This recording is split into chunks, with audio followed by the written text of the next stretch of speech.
आज हम एक ऐसी टॉपिक पे बात करने वाले हैं जो अब साइंस फिक्शन नहीं रहा बल्कि एक सच्ची हकीकत बन रहा है। ये टॉपिक है आर्टिफिशियल इंटेलिजेंस और जंग का भविष्य। जरा एक पल के लिए सोचिए कि अगर अगली जंग, अगली लड़ाई कोई सैनिक नहीं बल्कि मशीनें लड़ें। ऐसी मशीनें जो खुद सोचें, खुद ही फैसला लें और खुद ही हमला करें। ये अब कोई कोरी कल्पना नहीं रही, ये सवाल हकीकत बन चुका है। देखिए, हम जंग के एक बिल्कुल नए दौर में दाखिल हो रहे हैं। इतिहास को देखें तो लड़ाई के तरीके हमेशा बदलते आए हैं, है ना? तलवारों से लेकर मिसाइलों तक।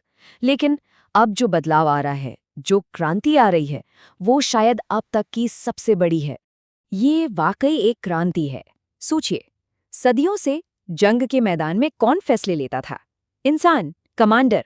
लेकिन आज ये कमान धीरे धीरे एल्गोरिदम के हाथों में जा रही है। मतलब इंसानी दिमाग की जगह अब कोड और डेटा ले रहे हैं। तो मिलिट्री एक्सपर्ट्स का मानना है कि एआई बहुत जल्द जंग के हर पहलू पर हावी हो जाएगा। मतलब निगरानी करने वाले सिस्टम हो या फिर हमला करने वाले ड्रोन, मिसाइलों से बचाने वाली डिफेंस शील्ड हो या फिर साइबर वॉरफेयर। और तो और जंग के मैदान पर वो पलक झपकते में लिए जाने वाले फैसले, सब कुछ एआई के कंट्रोल में होगा। ये कोई छोटा मोटा बदलाव नहीं है। तो सवाल ये उठता है कि आखिर इस टेक्नोलॉजी को बना कौन रहा है? कौन है वो लोग, वो ऑर्गेनाइजेशंस जो इन नए जमाने के हथियारों को बना रही हैं? चलिए देखते हैं। इस रेस में एक नाम सबसे आगे आता है, डार्पा, यानी अमेरिका की defence advanced research projects agency. ये कोई मामूली एजेंसी नहीं है। ये वही एजेंसी है जिसने हिस्ट्री के कुछ सबसे क्रांतिकारी मिलिट्री आविष्कार किए हैं। डार्पा का एक प्रोजेक्ट तो सच में होश उड़ा देने वाला है, एआई फाइटर जेट्स। मतलब ऐसे एआई सिस्टम्स जो बिना किसी पायलट के लड़ाकू विमान उड़ा सकते हैं। और सबसे हैरान करने वाली बात जानते हैं क्या है? 2023 में एक सिमुलेशन हुआ था, एक अभ्यास, जिसमें इन एआई पायलटों ने असली एक्सपीरियंस्ड ह्यूमन पायलटों को हरा दिया था। और बात यहीं खत्म नहीं होती। उनका एक और प्रोजेक्ट है, ऑटोनमस ड्रोन स्वॉर्म्स। मतलब ड्रोन का एक पूरा झुंड। जरा कल्पना कीजिए, सैकड़ों ड्रोन एक साथ हवा में हैं, एआई के जरिए एक दूसरे से बात कर रहे हैं। वो मिलकर टारगेट ढूंढते हैं, मिलकर हमले का प्लान बनाते हैं और दुश्मन के एक्शन के हिसाब से अपनी स्ट्रैटेजी भी बदल लेते हैं। और ये सब कुछ बिना किसी इंसान के सीधे कंट्रोल के। और ऐसा नहीं है कि ये सब सिर्फ अमेरिका में हो रहा है।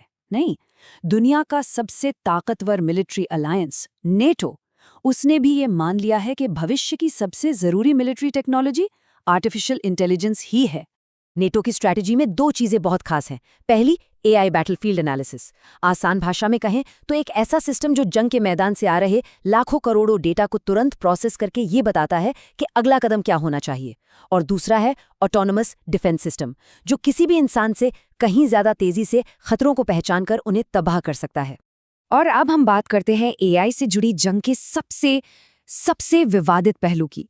एक ऐसी मुश्किल जो हमारी नैतिकता और इंसानियत पर ही बड़े गहरे सवाल खड़े करती है। इन्हें कहते हैं ऑटोनॉमस किल सिस्टम्स। ये ऐसे हथियार हैं जो बिना किसी इंसान की इजाज़त के अपने आप इंसानी टारगेट को ढूंढ सकते हैं, उन्हें पहचान सकते हैं और उन्हें ख़त्म भी कर सकते हैं। अगर इसे और आसान भाषा में समझें तो ये मशीनें खुद टारगेट चुनती हैं, खुद दुश्मन का पीछा करती हैं और खुद ही हमला करती हैं। और इस पूरे प्रोसेस में कोई इंसान शामिल नहीं होता, कोई ह्यूमन इन द लूप नहीं होता। और बस इसी वजह से बहुत से एक्सपर्ट्स इन्हें एक बहुत सीधा और डरावना नाम देते हैं, किलर रोबोट्स। और ये नाम ही इन हथियारों से जुड़े डर को बताने के लिए काफी है। अब इस टेक्नोलॉजी के बनने से दुनिया में एक नई होड़ शुरू हो गई है, एक नई रेस जो हमें इतिहास की बड़ी बड़ी हथियारों की दौड़ की याद दिलाती है। एआई पर अपना दबदबा बनाने की इस दौड़ में दुनिया की बड़ी बड़ी ताकतें शामिल हैं। और इसमें सबसे आगे कौन है? अमेरिका, चीन और रूस। और मिलिट्री एनालिस्ट्स चेतावनी दे रहे हैं कि ये मुकाबला 21वीं सदी की एआई आर्म्स रेस में बदल सकता है। एक ऐसी रेस जहां हर देश दूसरे से आगे निकलने की कोशिश करेगा, चाहे कुछ भी हो जाए। और ये सारी बातें हमें एक सबसे बड़े, सबसे जरूरी सवाल पे लाके खड़ा कर देती हैं।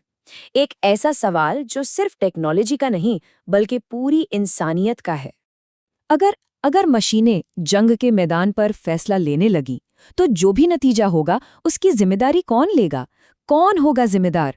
वो प्रोग्रामर जिसने कोड लिखा था, वो कमांडर जिसने उस मशीन को मिशन पर भेजा, या क्या वो मशीन खुद जिम्मेदार होगी? इस सवाल पर ना दुनिया दो हिस्सों में बटी हुई है। एक तरफ है साइंटिस्ट्स और एक्सपर्ट्स जो कहते हैं कि इन हथियारों पर पूरी तरह से बैन लगा देना चाहिए, उन्हें कंट्रोल करने के लिए कड़े अंतर्राष्ट्रीय कानून बनाने चाहिए। लेकिन वहीं दूसरी तरफ मिलिट्री एनालिस्ट्स हैं जिनका मानना है कि इन पर बैन लगाना नामुमकिन है। उनका तर्क सीधा है, अगर एक देश ने इन्हें बना लिया तो बाकी देश खुद को बचाने के लिए इन्हें बनाने पर मजबूर हो जाएंगे। तो कुल मिलाकर ऐसा लग रहा है कि भविष्य का जंग का मैदान सैनिकों के कंट्रोल में नहीं होगा, बल्कि उन मशीनों के कंट्रोल में होगा जो इंसानों से कहीं-कहीं ज्यादा तेज सोच सकती हैं। तो असली सवाल ये नहीं है कि एआई हथियार होंगे या नहीं, वो तो शायद होंगे ही। असली सवाल ये है कि क्या इंसान उन्हें हमेशा अपने काबू में रख पाएगा? ये वो सवाल है जिसका जवाब हमारी आने वाली पीढ़ियों का भविष्य तय करेगा।